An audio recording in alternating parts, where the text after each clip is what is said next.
Bonjour à tous. Aujourd'hui, nous allons découvrir ensemble c'est quoi les compléments circonstanciels. Tout d'abord, lisez les phrases, puis supprimez les mots ou bien le groupe de mots en rouge. Phrase numéro 1. Quand ils entendirent la sonnerie, les élèves sortirent rapidement dans le couloir. Phrase numéro 2. Devant sa salle, le professeur de mathématiques attendait patiemment. Phrase numéro 3. Au tableau, le professeur traça un cercle avec le compas.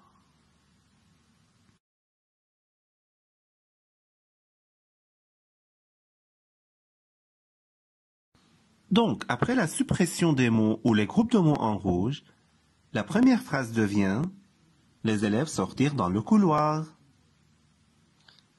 Alors que la deuxième phrase devient « Le professeur de mathématiques attendait ». Quant à la troisième phrase, elle devient « Le professeur traça un cercle ». Alors, les phrases restantes sont-elles correctes? Ont-elles un sens? La réponse, c'est oui. Elles sont correctes et ont un sens. Comparez maintenant les deux phrases. Quelle est l'utilité des groupes de mots en rouge dans les phrases originales? La réponse, ces groupes permettent de donner plus de détails et plus de précision sur les actions qui se déroulent dans les phrases. Relisez la deuxième et la troisième phrase, mais en changeant la place des compléments en rouge. Donc, la deuxième phrase devient « Avec le compas, le professeur traça un cercle au tableau ». Alors, le groupe avec le compas, qui était à la fin, se place maintenant au début de cette phrase, contrairement à l'autre groupe au tableau. Concernant la troisième phrase, elle devient « Patiemment, le professeur de mathématiques attendait devant sa salle ».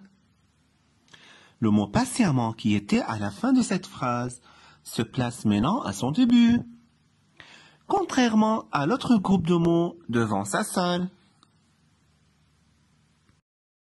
Par conséquent, vous aurez ces deux phrases dont on a changé la place des compléments circonstanciels. Alors, ces deux phrases sont-elles correctes? Ont-elles un sens? La réponse, c'est oui. Elles sont correctes et ont évidemment un sens.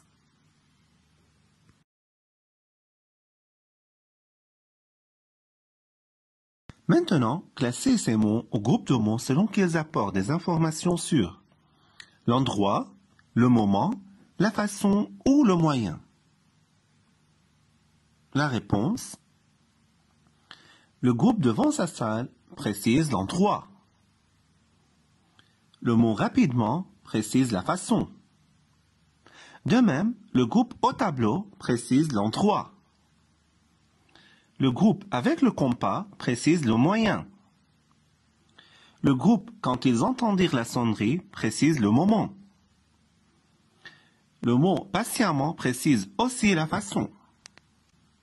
Donc, pour mieux expliciter cette notion grammaticale, je vous présente cette carte mentale. Alors, qu'est-ce qu'un complément circonstanciel? Et que peut-il exprimer?